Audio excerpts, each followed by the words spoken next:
And there's going to be so many people out there questioning, the whole concept of creation and the Big Bang Theory. So let's talk about that a little bit. Right. The Big Bang is simply, it was supposed to be a derisive remark against the belief that the universe had a beginning. For about 150 years, science was absolutely certain that the universe had existed forever. Even Albert Einstein changed one of the constants in his equations to show that the universe was steady. It was infinite. It wasn't changing. Then in 1929, a guy named Edwin Hubble, okay, from which the Hubble telescope is named, discovered that the universe was expanding, and the further galaxies were away from us, the faster they were moving. Well, if the universe was expanding, logic says you should be able to work backwards in time to find the beginning, okay, which they did. By 1965, the whole scientific community admitted that the universe had a beginning. By the way, just like the Bible had claimed for 3,400 years. So this whole theory that the universe had existed forever went by the wayside, and the universe did in fact have a beginning. So if it had a beginning, so we have to ask the question, who or what caused the universe? At the beginning of the universe, and when we say, what sort of criteria or factors would have been necessary for some force, whatever it is, to have created the universe, or at least started the singularity to expand? And there are basically 5 criteria. First of all, that force had to exist apart from the universe, right? Otherwise, it would simply be part. That force had to be immaterial because matter didn't come into being until the universe came into being. So it had to be immaterial. It had to exist before the universe, which is sort of hard to say given that time began with the singularity. It had to be remarkably powerful, and it had to have some form of intelligence to guide the beginning of the universe, to create a universe that is so precise and orderly. So those are 5 criteria. If we look at the Bible, what you will find is that God perfectly matches all 5 criteria, and incidentally, no other force known to man, known to science, qualifies. So we're not just saying that it's God because science can't explain it. We're saying, and by the way, it doesn't have to be God. You can stop with just saying it's an intelligent force. And by the way, most intelligent design scientists stop at that point. So I'm happy to say it was an intelligent force, and people can decide on their own what they think that force is. I'm pretty sure it's God. In fact, I think God offers the best explanation for the beginning of the universe, and I don't think there's a good second explanation. And not based on faith, not based on just what the Bible says, but based on scientific evidence. So it's all about following the evidence.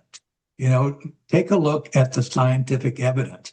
In 1660, the very first scientific society was in London, and they had a motto, and I'll say it in Latin, I'll mispronounce this, but it's something like nullius and verbata, and that is Latin for take nobody's word for it.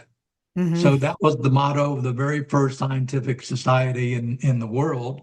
And I think that needs to be our motto as well. We shouldn't ask believers or skeptics just to believe things because we say them. And in fact, I would say, don't take my word for it.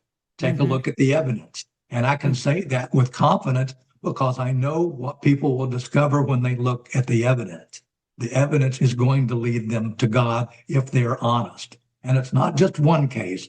We've been talking about the origin of the universe, which is very, very spectacular, but it's true throughout nature. When we take a look at nature before the creation, we can see the invisible qualities of God, his eternal power, his divine nature being seen clearly from what has been made.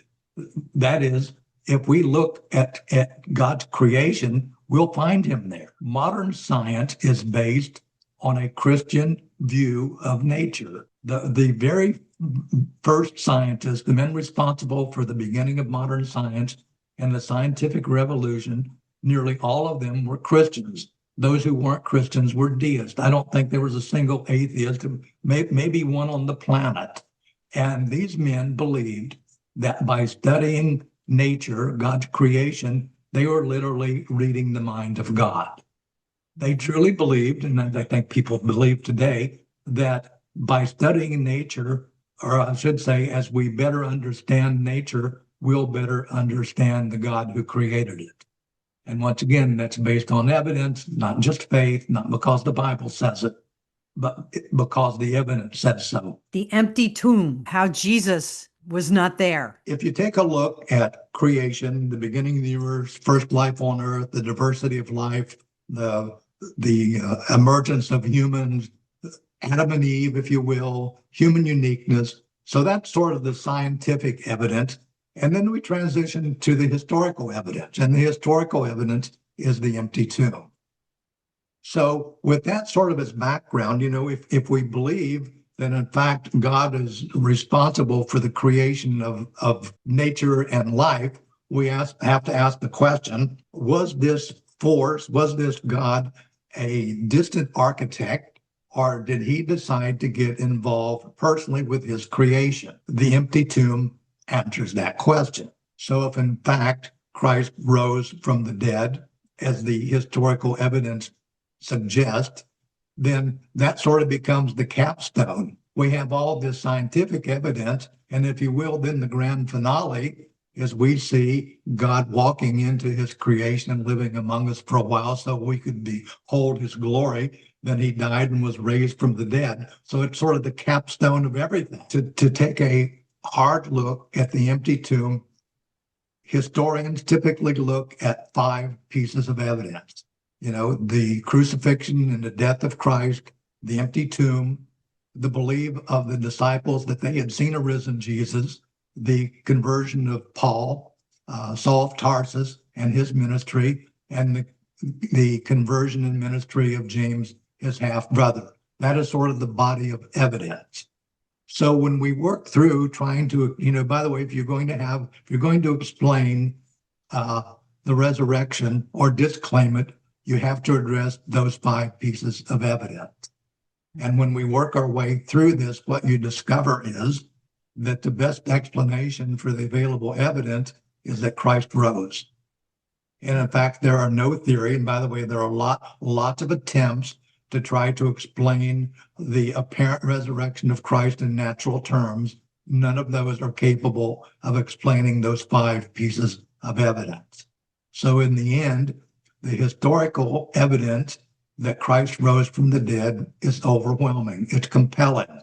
It's as close as you can come to being a historical fact without being a historical fact. If people are wondering, if you take a look at the historical evidence for Christ, people can believe with a high degree of certainty, okay, once again, based on evidence, not because I say it, not because the Bible says it, not because your family says it, but because the evidence says it. As we discover the evidence for God in creation, let me re-say that, in nature, in the objective events that happened in nature, when we look at that honestly, we see God's handiwork everywhere we look. So, I think as we come to understand the objective scientific and historical evidence for God, then we have a good intellectual foundation for our faith.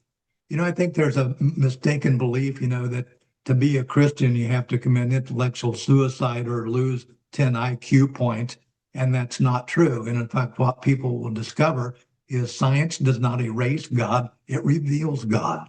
Science is not incompatible with the Bible at all, even though we're all led to believe that it is. Where can they find out more about this book and about you and get your resources? To go to my website, it's steveosbornebooks.com, Osborne with an E. The other thing you can do is you can download and read the first chapter for free, and there's a lot of information on that website. What would you like to leave my audience with today? True science doesn't erase God, it reveals him.